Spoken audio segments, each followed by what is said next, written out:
নমস্কার, আশা করি সবাই ভালো আছেন, সুস্থ আছেন এবং অবশ্যই আনন্দে আছেন। আজ 24শে ডিসেম্বরের সকালবেলা এবং আজকেই আমাদের এই মাদারিহাটের শেষ দিন। মন থেকে কিছুতেই মুছে ফেলা যাবে না ওয়াইল্ড হার্ট ইকো রিসর্টের প্রতিটি কর্মচারী সহৃদয়তা এবং এখানকার মালিক এবং ম্যানেজার বাবুর কি বলবো, অকপট আতিথেয়তা। অকপট বলছে এই কারণেই, এনাদের নিজস্ব যেসব চ্যালেঞ্জেসগুলো আছে সেগুলোর প্রথমেই তারা আমাদের সামনে বলে দিয়েছিলেন এবং সেই সঙ্গে সঙ্গে এটাও বলেছিলেন যে আমাদের আতিথেয়তার কোনো ত্রুটি থাকবে না, আপনারা আসুন। আর এই হচ্ছে এখানকার যোগাযোগের ঠিকানা। আপনারা যদি চান এখানে যোগাযোগ করে এই ওয়াইল্ড হার্ট ইকো রিসর্টে কিছুদিন কাটিয়ে যেতে পারেন, আপনাদের সত্যিই খুব ভালো লাগবে। যদিও এটি কোনো পেইড প্রমোশন নয়, তবুও নিতান্তই ভালোবাসার খাতিরে আমি এনাদের কন্ট্যাক্ট ডিটেলসটা আপনাদের সামনে তুলে ধরলাম। আর এই দেখুন, এরাদিকে একজন হোটেলের একজন কর্মচারী ধরে ধরে নিয়ে যাচ্ছেন আমাদের গাড়ির দিকে, কারণ ইলাদির সিঁড়ি দিয়ে ওঠানামা করতে তো অসুবিধে হয়ই, সেই সঙ্গে সঙ্গে ওনার শারীরিক অবস্থাও খুব একটা ভালো নয়।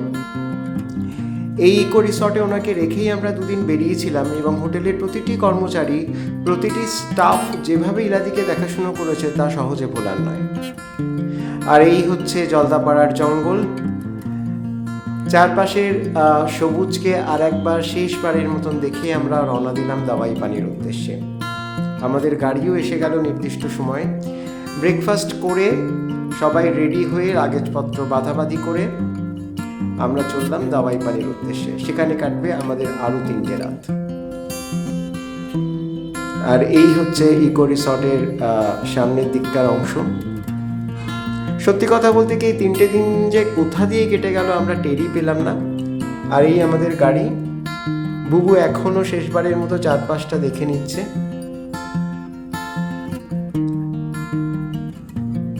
আমাদের শহুরে লোকেদের কাছে চারপাশের এত সবুজ, একটা সবুজে মোড়া পরিবেশ, এটা তো সত্যিই দুর্লভ বলুন।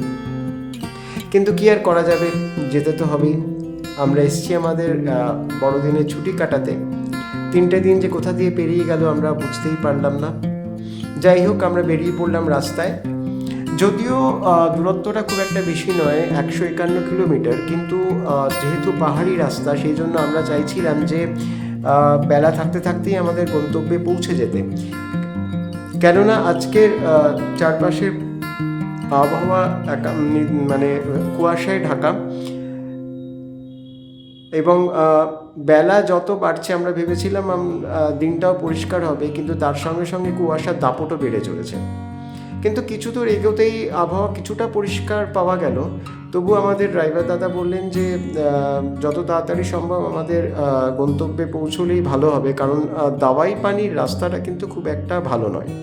সেই জন্য রাত্রিবেলা ওখানে যাওয়াটা খুব একটা সমীচীন বলে মনে হবে না, খুব একটা সেফও নয়। আর এছাড়া আমাদের যিনি গাড়ি চালাচ্ছিলেন সেই ড্রাইভার দাদাও আগে কোনোদিনও দাওয়াই পানি যাননি, বা আমাদের যে রিসর্টটা রয়েছে সেই রিসর্টটাও ওনার কাছে অচেনা।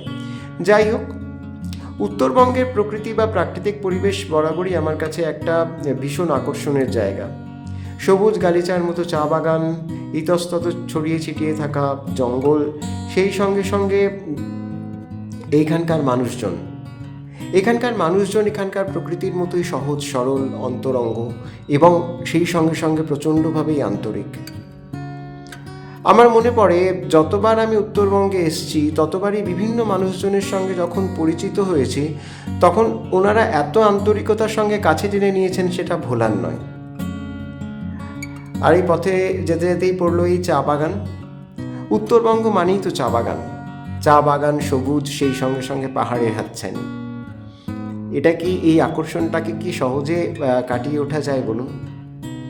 মাঝে মাঝে এরকম ছোট ছোট একটা জনপদ, নিস্তরঙ্গ জীবন, অথচ সবার জীবনেই তো অভাব অভিযোগ থাকে, চ্যালেঞ্জেস থাকে, এদের জীবনেও আছে। কিন্তু তা সত্ত্বেও এরা এতখানি সবুজের কাছাকাছি থাকেন বলেই বোধহয় এতখানি আন্তরিক, এতখানি সহৃদয় হতে পারেন। উত্তরবঙ্গ সত্যিই আমার কাছে একটা বিশাল আকর্ষণের জায়গা। আমার ইচ্ছে আছে যখন সমস্ত কাজকর্ম থেকে অবসর নিয়ে নেব তখন এইখানেই কোনো একটা ছোট্ট আস্তানা করে এখানেই থেকে যাব। আর এই দেখুন, সূর্যদেব কেমন লুকোচুরি খেলছেন এই বনের মধ্যে দিয়ে। আজকে পুরোটা দিনই আমাদের রাস্তায় রাস্তায় কাটবে তাই মনে হচ্ছে। তাই চলুন পথের পাঁচালীর সঙ্গে আপনাদেরও একবার পরিচয় করিয়ে দিই।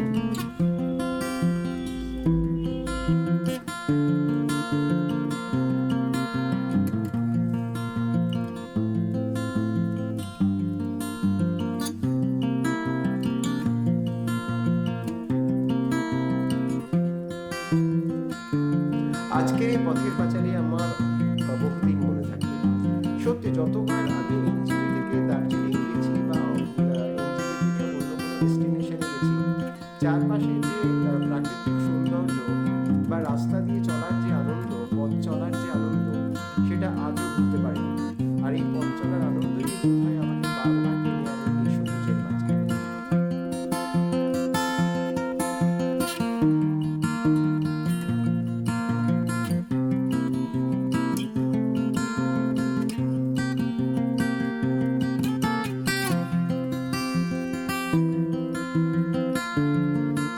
জীবনে চলার পথটাও যদি এতখানি মসৃণ হতো তাহলে বলুন তো কত ভালো হতো। না, নিস্তরঙ্গ জীবন বোধহয় অতটা সুখের নয়। সেই জন্যই মানুষ বারবার ঘর ছেড়ে বেরিয়ে পড়েছে অজানাকে জানার উদ্দেশ্যে। আমরাও তো বেরিয়ে পড়ি, সুযোগ পেলেই, সময় পেলেই আমরাও বেরিয়ে পড়ি এই অজানার খোঁজে।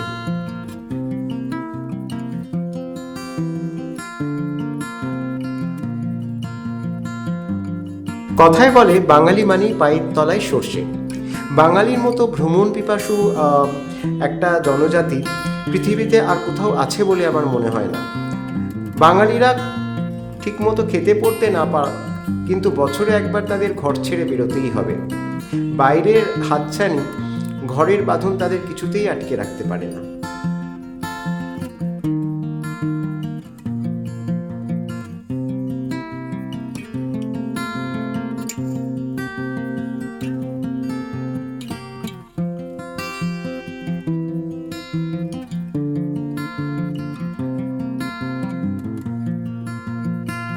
ইচ্ছে ছিল আমরা মালবাজারে দাঁড়িয়ে আমাদের দুপুরের লাঞ্চটা সেরে নেব, কিন্তু মনে হলো তাতে খানিকটা সময় আরও চলে যাবে। সেই জন্য আমরা মালবাজারে না দাঁড়িয়েই সোজা এগিয়ে চললাম আমাদের গন্তব্যের পথে। আর দেখতে দেখতে সেবক রোডেও চলে এলাম। সামনেই পড়বে করোনেশন ব্রিজ, এবং শুধু তাই নয়, আমাদের একান্ত পরিচিত তিস্তা। উত্তরবঙ্গে এসছি আর তিস্তার সঙ্গে দেখা হবে না, তাও কি হয়? চলুন দেখা করুন।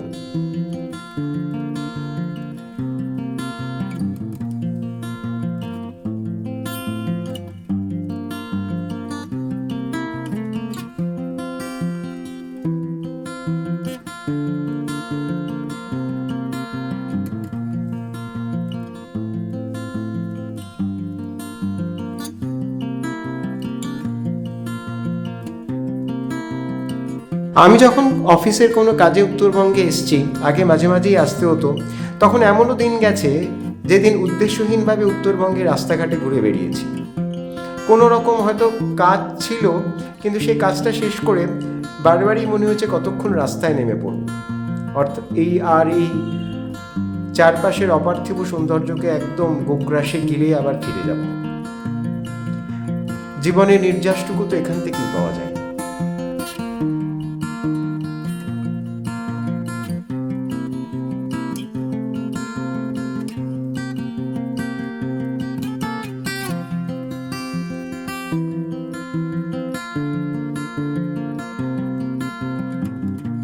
জীবনের বেঁচে থাকার রসদগুলো খুঁজে পেতেই আমরা বারবার চলে আসি পাহাড়ের কাছে, প্রকৃতির কাছে, সবুজের কাছে, এবং অবশ্যই উত্তরবঙ্গে তিস্তার কাছে, কাঞ্চনজঙ্ঘার কাছে।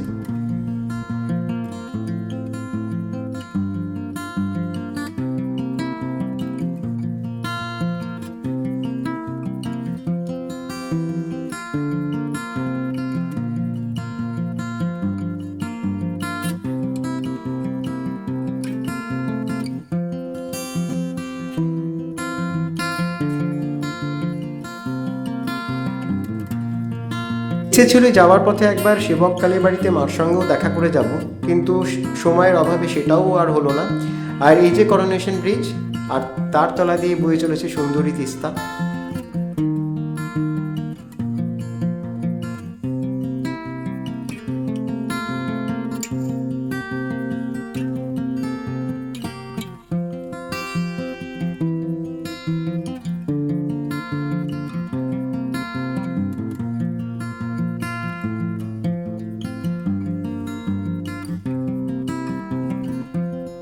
আমাদের আরও দীর্ঘ পথ পাড়ি দিতে হবে, সেই জন্য এবার আর করোনেশন ব্রিজে দাঁড়িয়ে তিস্তার সঙ্গে দুটো কথা বলার সময়ও পেলাম না। সে যাই হোক, এই আলাপচারিতা ভবিষ্যতের জন্য তোলা রইল। ভবিষ্যতে নিশ্চয়ই আসবো, অনেকবার আসবো, অনেক গল্প হবে তিস্তার সঙ্গে।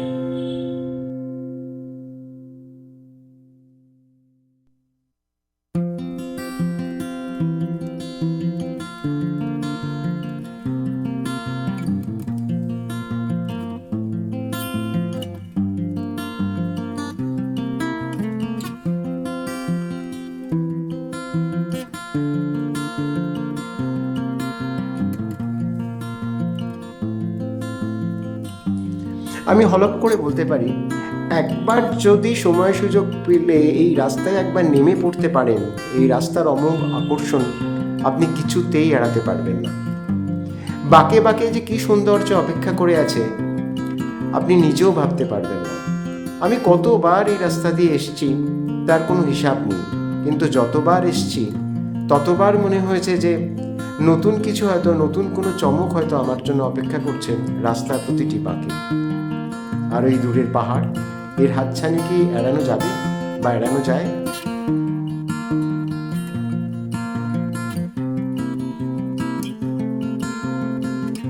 তা বলতে বলতে আমরা চলে এসেছি মংপুতে। আর মংপু মানেই রবীন্দ্রনাথ আর মৈত্রেয়ী দেবী। চলুন রবীন্দ্র ভবনের সামনে দিয়েই যাব, আপনাদের ভেতরটা খানিকটা হলেও ঘুরিয়ে দেখাবো। ভেতরে ঢুকবো না, অর্থাৎ সংগ্রহশালার ভেতরে আমি ঢুকতে পারবো না, কারণ সময় একেবারেই নেই আর বেলাও পড়ে এসছে। তবুও বাইরে থেকে কিছুটা দেখিয়ে আনবো আপনাদের। চলুন।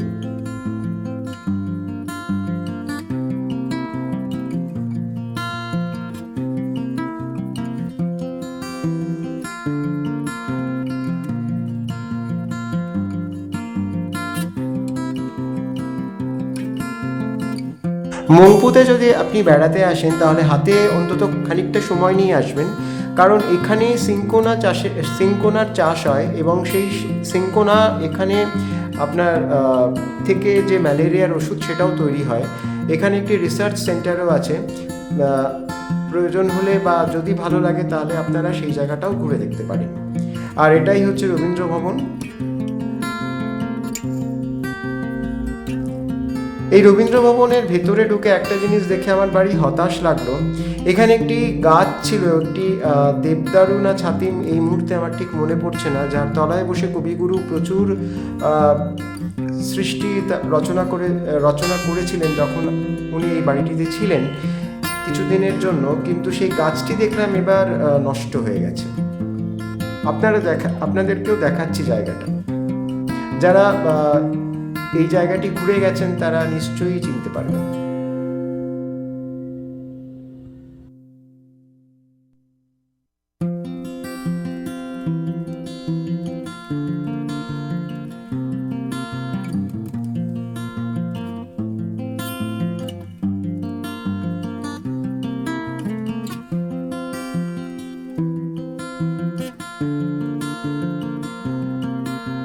এই দেখুন এই গাছটি কিভাবে নষ্ট হয়ে গেছে এবং সেটিকে কেটে একপাশে সরিয়ে রাখা হয়েছে।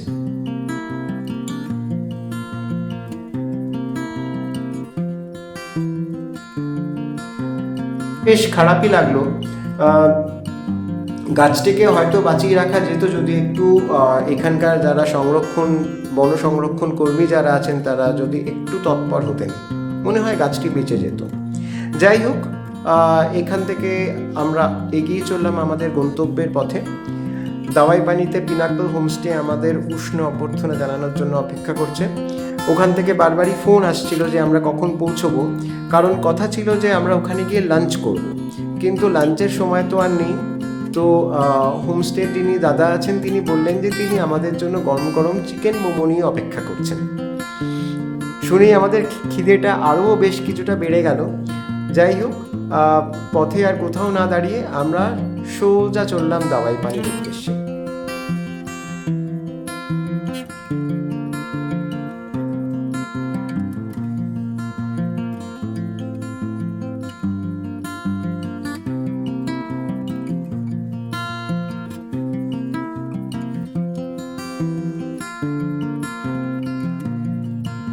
যত পাহাড়ের উপর দিকে উঠছিলাম ততই আশেপাশের তাপমাত্রা কমতে আরম্ভ করছিল এবং সেই সঙ্গে সঙ্গে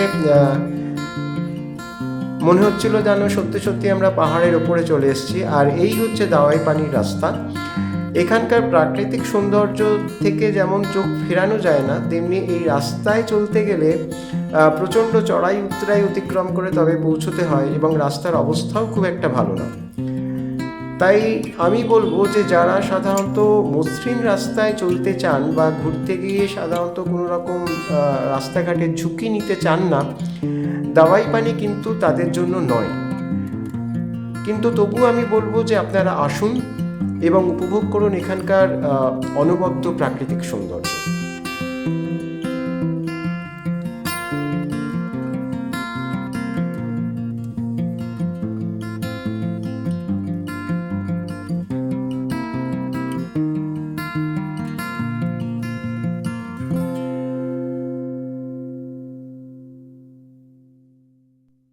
আমরা পৌঁছে গেছি আমাদের গন্তব্যে। চারপাশে পাহাড় দিয়ে ঘেরা আমাদের এই ছোট্ট হোমস্টে।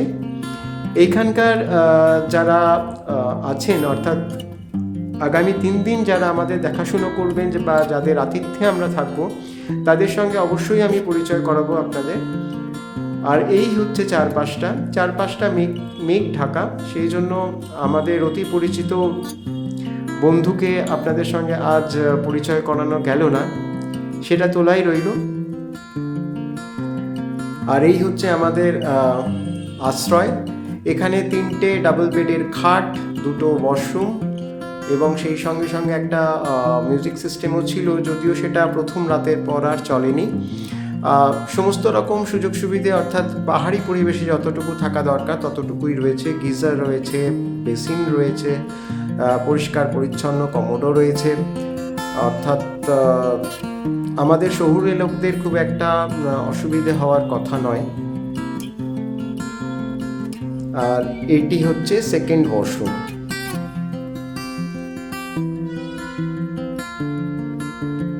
খুবই পরিষ্কার পরিচ্ছন্ন একটি হোমস্টে। আর ইনি হচ্ছেন এখানকার কি বলবো, অন্যতম একজন কর্ণধার। আর এই হচ্ছে দাওয়াই পানির চারপাশের পরিবেশ। কাল সকালে আরও একবার আপনাদের দেখাবো চারপাশটা, এবং আগামী ভিডিওগুলোতেও আপনারা দেখতে পাবেন।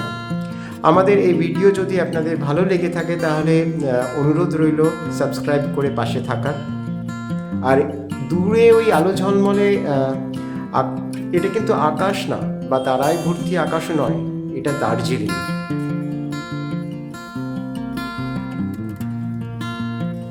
আর এইখানটাতে হচ্ছে লামহাটা, এখানেও নিয়ে যাব আপনাদের।